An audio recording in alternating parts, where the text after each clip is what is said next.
How's everybody been? Good to see you guys. Obviously, been a little bit of a whirlwind since the bowl game. It's unprecedented time in college football on many different levels, just with all the rules around it, all that's going into it. Also, a whole new set of recruiting rules. So, in December, we weren't allowed to go out as coaches, but as soon as literally we flew back on the first, we opened I think it was a 4 or 5 day window there where we could have recruits on campus from the portal world. Went into a live week of recruiting in January, that early, that's never been done before. Went into a 3 or 4 day break with the convention in Charlotte, North Carolina, and then literally hop back out on the road. And it's a live recruiting day every day. So literally even on the weekends you used to get the breaks, but that's full go. So it's kind of been a whirlwind. So I just wanted to kind of give some updates. First, want to say, to all the guys, we didn't really get to do service to the guys returning. I did a lot of work in December on guys that I knew could jump in the portal, or guys that could obviously go to the NFL.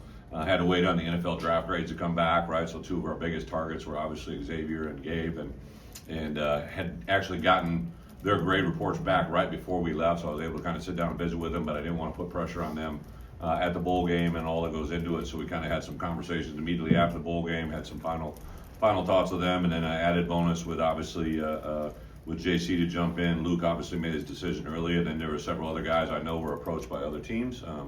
And fortunately, we're able to keep most of those guys. So really excited about all the guys that we have returning.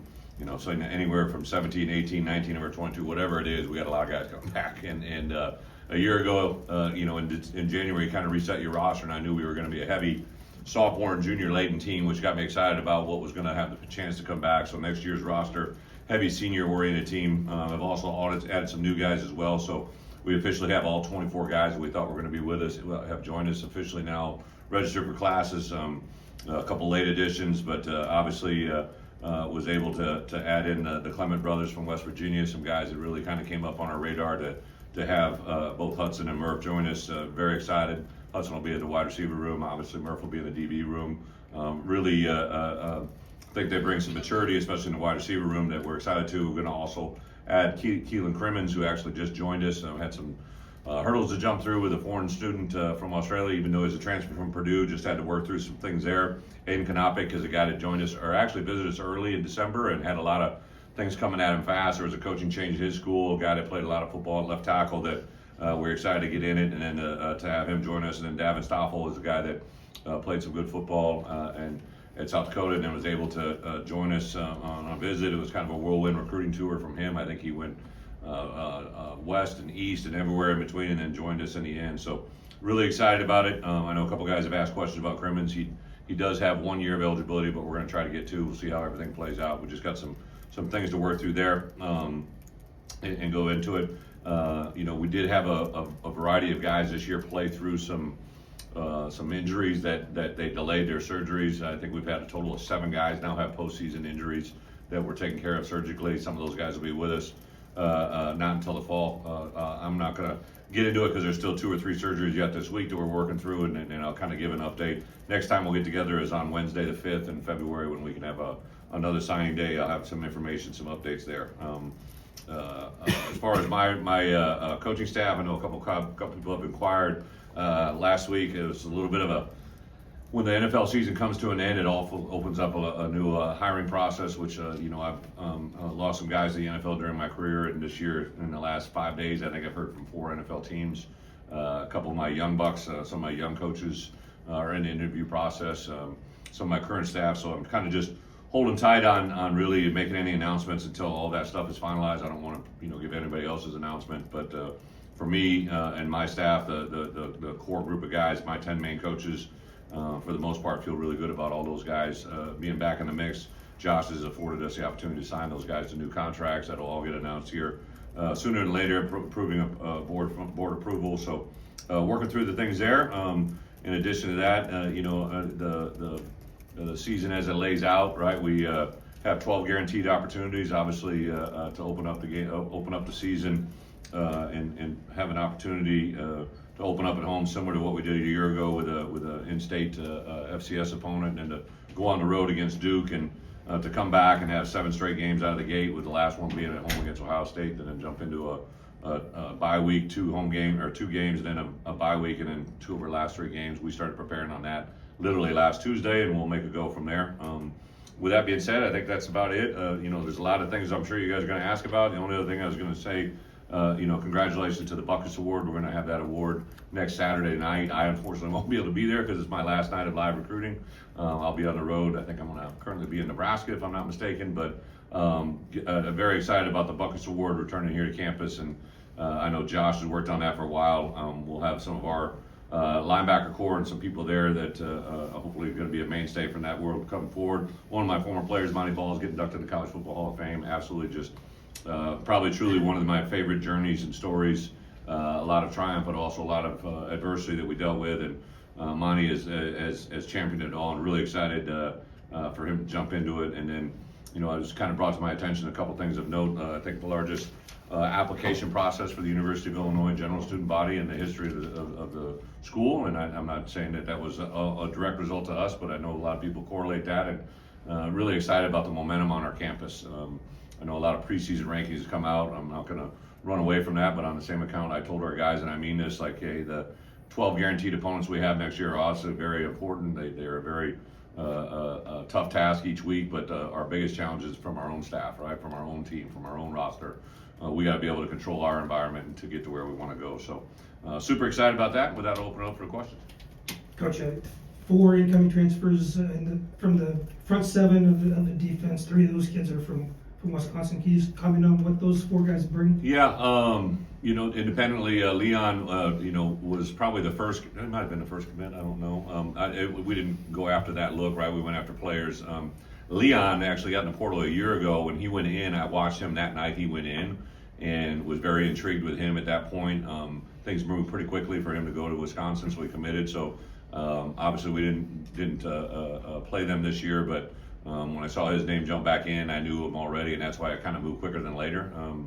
And then the other 2 guys, James, is a player. I remember when we played 2 years ago, was someone to be formidable. I called Jimmy right away, just kind of checking.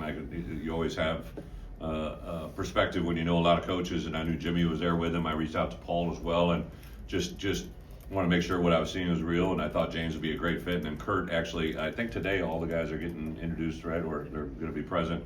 Kurt will not be there because he's cleaning out his apartment in Madison. Don't think anything of it. He's already enrolled in school and everything here, but I just thought those 2 guys up front in the interior were going to bring us some really good value. Just played a scheme that was similar to us in the past, and I thought their ability to come in and make a contributing factor for us would be quick.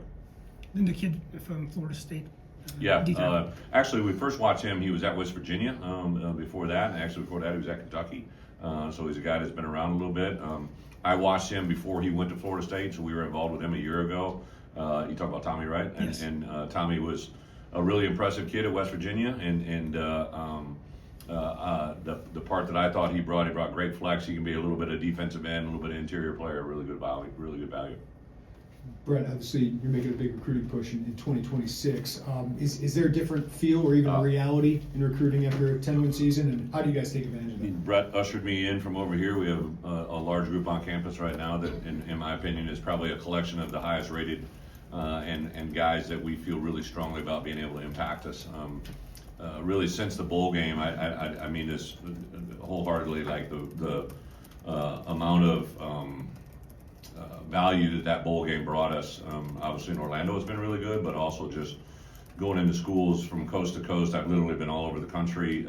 Last week I was primarily in Florida. The first week I was in mainly in Illinois. I always start with the foundation here in Illinois, and I thought that notification of what we've done here the last 4 years was very, very evident.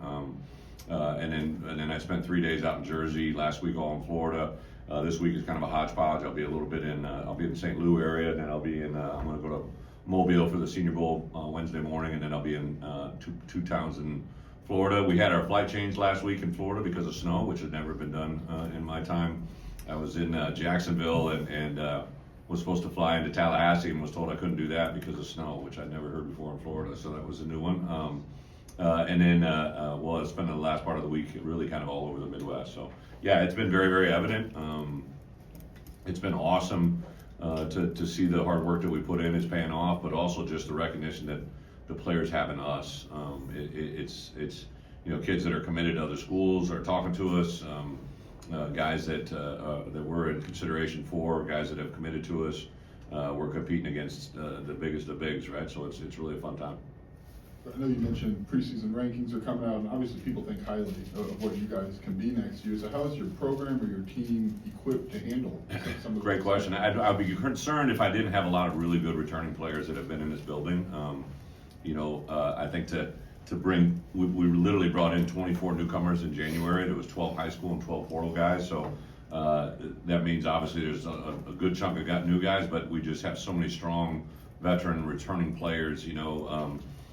Up front to have Josh Kreutz be the anchor of that, but right next to him is Josh Geske, who's been here a long time. JC's now in his second year. Melvin's in his second year in the tight end world. Even though he started as a transfer for us, Tanner Ark in that tight end room is incredible. On the perimeter, I thought the growth of Malik Elzy, of Kapka Jones, and Hank Beatty played a great bowl game. Hank Beatty is our DNA to its fullest, and you saw that come. Our running backs are all guys that have been with us the whole time, and obviously Luke Meyer going into his third year. Then on the defense side of the ball, up front, you got guys that have been experienced, been a part of it. Gabe Ackus to start with, just really Dylan Rosiak at the mid level, and in the back end you have Xavier, you have Miles, you have Matt, you have some corners that are in our system now a couple times. So we have so many returning players. I think they understand the chip on their shoulder, but I don't take for granted, like, we have to literally rebuild our team emotionally, physically, and kind of mentally every year, and it's probably one of the more enjoyable parts of my job. Hey Coach, you mentioned a little bit about your coaching staff. How important is it for you and your program to get some of your coaches to climb up the ladders, not only at the NFL level, but also at the collegiate level? How important is it for you to foster that and develop those coaches? I appreciate the question. It's kind of an independent value, right? Like, listen, I know early on in my coaching career, I was always trying to go somewhere where I wasn't, right? Your feet just want to naturally move forward. So when you're not, if you're not a coordinator, if you're not the head coach, you're always looking for that next opportunity. But Coach Fry always said there's two types of coaches. There's coaches that, try to find their next job, or they're ones that take care of the one they have, and they'll find you, right? And I've always kind of tried to be in that realm myself. I know when my first coordinator job came, I definitely wanted it, but I'm glad I didn't get it. And a head coach guided me through that moment. My first head coaching opportunity, the first time I ever interviewed for a head coaching job, was at Ball State, and as bad as I wanted, I'm glad I didn't get it, because it allowed me to become the defense coordinator at Wisconsin, eventually the head coach. So I kind of take that perspective with my staff. I got a call last week, and one NFL organization wanted to interview two of my guys, and I talked to both those guys independently. I thought it was kind of good for one. I didn't know if it was good for the other. And then, I just kind of take each individual opportunity as that moment. A lot of times I promoted from within all my coordinator hires. Aaron Henry made a huge jump last year as a defense coordinator. I think it was because of the growth we had in his first year. Barry Lunny, again, probably, in my opinion, coaching as good at football as he's ever had. I think both of those guys are on the verge of making their own opportunities, right? But I'm really glad that I have them for this year and what's in front of us. I'm always happy for others. I always tell our coaches in the world of college football, advancement is awesome. Just keep me in the loop. So we just kind of talk through things and handle each moment for what it is. Brett, can you talk about your relationship with Josh in that regard too, of being able to keep retention in your staff and having it be proactive instead of reactive to what the marketplace is for your Josh staff? Whitman? Yeah. I'll give Josh a lot of credit. Even my first year, we had maybe 2 wins, 3 wins at the time, and he kind of came during our bye week and talked about what we want to do to keep the staff continuity. He saw who we had, right, and that kind of made a statement to me back then, just about we're not dealing with a guy that wanted to be reactive. He's a proactive person, and that for me has been absolutely a lifesaver. We've got good coaches. I knew this year when we were in the season that we were having a good year, and I knew I thought we'd play well down the stretch, and because that, people come after our guys. So it was interesting. One of the organizations that called me was a guy that called me and hired 2 of my guys last year, 2 of my former, one current and one in my past. So people are understanding of what we do here, right? And I think that's really, really positive. But Josh has been awesome, proactively not only sometimes it's obviously financially, but a lot of times it's also just little things around it, you know, whether it be how we're taking care of them, how we're supporting them, how we treat them. Obviously, in the Smith Center, I try to make it as good as humanly possible, but they're in a part of the community, and the more we can help their kids and their families and people be a part of the community, that helps all of us tenfold. Coach, what were these first few weeks like for those early enrollee freshmen, like integrating them, getting them Yeah. up to speed? It was funny, probably a good question for them, but I was on the road, so this year, because of the end date of our season, we were able to start on Wednesday instead of Tuesday, so we snuck in an extra week of discretionary week, and so our guys' first workout was this past Wednesday, and I think it was Steph. Steph had talked to Braden Trimble's either mom or dad, I don't know who he talked to. Braden had made reference like, hey, this is a different level here, and even just some of our guys, you know, Tank, he gets into them pretty quick, and we have 3 lifting groups each day, and so we went Wednesday, Thursday, Friday, Saturday this week, and it's setting the tone early. We kind of carried some of the things we did a year ago, but we made some adaptations. We have 13 points of accountability every day that they got to handle, and that's before we even talk about the workout. So there's some things set in place for them that they've never seen before. Just even the way we eat, the way we, you know, soft tissue recovery, the way we recover, all those things are just so different for these kids. I sat in the first meeting on Tuesday morning at 8 o'clock. I usually do it the night before, but we've never had a national championship game on Martin Luther King Day, right? So it was a new world. So I pushed the meeting from Monday night to Tuesday morning, and outside of our meeting room, we have a big table that everybody puts their cell phones on. So you don't walk into our meetings with cell phones, right? And it's been my rule ever since we came here, and it's just kind of a way of life. I've literally said it before the first meeting. I've never repeated it ever again.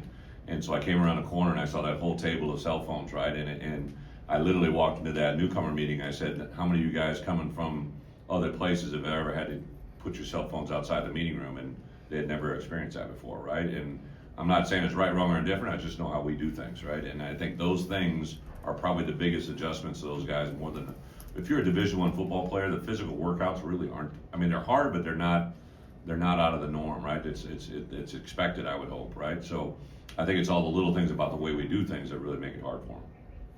Brett, I know you've always, here in the back, Yeah. I know you've always really made a priority of Illinois high school recruits, but downstate class of 2026 is loaded. Yeah. And you've had great success with downstate kids. How much of a priority and how much do you sell them on that? You know, one of the things that we talk a lot about in our program is history repeats itself often, right? And you know, the success we've had downstate with our recruiting. You look at Caden Fagan, you look at Aiden Lawfrey, you look at Hank Beatty. Hank Beatty, I think, was literally one of my first Zooms. I always love it because Hank Beatty was from Rochester, and you know the story of the coaches involved in his past, right? And Coach Ken Leonard, who was Derek Leonard's dad, was one of the first high schools I was ever in the state of Illinois in 1995. I remember going in Coach Leonard's Sacred Heart Griffin, and then I met Derek, and he was probably like a little kid at the time, right? It shows how old I'm getting, but to see Hank Beatty make that catch in the bowl game that probably gave us the third down conversion to help us win that game, and to think about Derek's help and influence on helping us land. Hank is really, really awesome. I remember his first Zoom sitting there with mom and dad, and then to come full circle, he was our first really downstate kid that we got, and look at effect on him. He literally led the Big Ten in punt returns, one of the best in the country, and he's from, you know, little old Rochester High School, right? And to have Aiden and Caden the way they are in the room, and several other guys from downstate here. 2026 in the state of Illinois is actually loaded, but also downstate. Yeah, I was in a basketball game last night that, you know, I watched a young man play that I because of what I know and what I've seen, this kid will not only be a player in college, he'll play in the NFL, right? And I think the fun part for me is to watch young men who you offer as sophomores in high school literally transition from their sophomore tape to their junior tape, and you know what's coming their senior year, and then you realize when you get them here and what they can do, that's the stuff that changes people's lives. We'll go to Steve and finish with Jeremy, last two. Hey, Brett. I have two related questions. Yeah. It seems unusual how many players you guys have coming back in this climate. The fact that you have that going for you, just how vital is it not to lose momentum, to deliver next season? You know, is the momentum fragile enough that if if you don't really bounce back with a good season, you could kind of have to wind the clock back. And then, speaking of basketball, can you imagine having to do something along the lines of what Brad Underwood had to do? Essentially rebuild an entire roster in one offseason? Yeah, I'll answer that one first, just because I don't have any idea. Listen, I don't give Brad any advice. I'm glad to take any he gives me, but I don't understand basketball. I remember I was at Wisconsin. I was a wrestler. I wasn't a basketball player, so we had pretty good basketball when I was there. I love Bo. Bo and I got along great. You may not want to hear that, but they invited me to Chicago for the Big Ten basketball tournament. And I remember I was around the basketball team, and I went over to a shoot around, and it was like, whatever, 3 or 4 hours for the game, and these guys are loose as a goose and having fun. I'm like, holy shit, I couldn't do this one.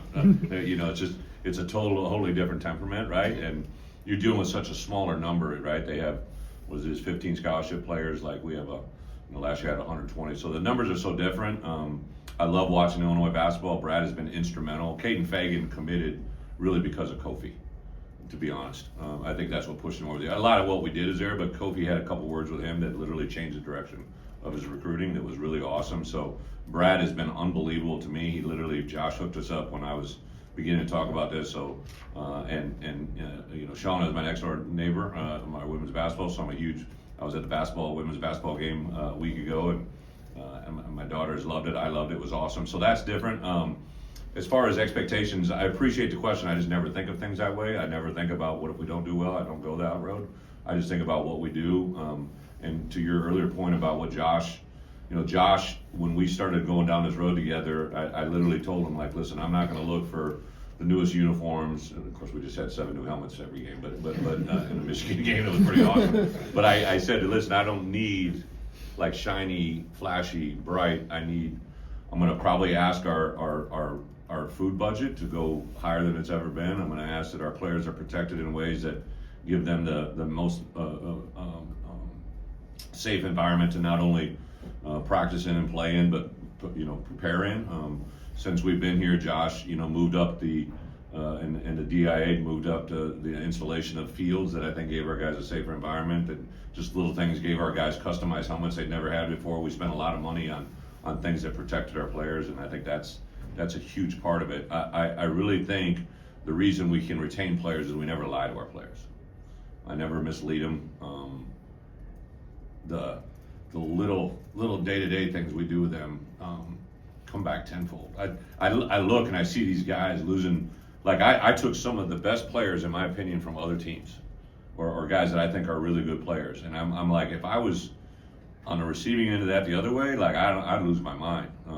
I didn't want to go see J.C. Davis the night before Christmas. All right, my wife sure as heck didn't want me to, but like I knew it was important to him, but also to us. I thought Jeremy made a great point. Like they got all these portal rankings. Well, the reason we don't have a high ranking is everybody that could have gotten a portal for us stayed. And I remember there was a day where we had a player that a team a little bit south of us that rhymes with Moo reached out to one of our players, and then a team out west who used to be in a different conference reached out to one of our guys, and like those things are happening in college football. I can't really control that, right? But what I can control is what we can tell them, what we can do if they stay, and that's what we lean on. That's what we believe in, and it's worked pretty well for us. But I think next year is a big year, right? Like it's one thing to have a lot of good players back, but to get a lot of good players to play well together is very important. So leadership is going to be everything, and it's going to be a daily grind, but it's one that I think our guys are ready to embrace and see where it goes. Last one here for Jeremy. Brett, you mentioned Aaron showed a lot of growth. You were a first-time play caller at one point. In what ways did you see him grow? Yeah, again, history repeats itself. So when I took over at the University of Wisconsin, I hired a guy by the name of Mike Hankwitz who'd been really good. I had a young buck by the name of Dave Dorn who I thought was really good.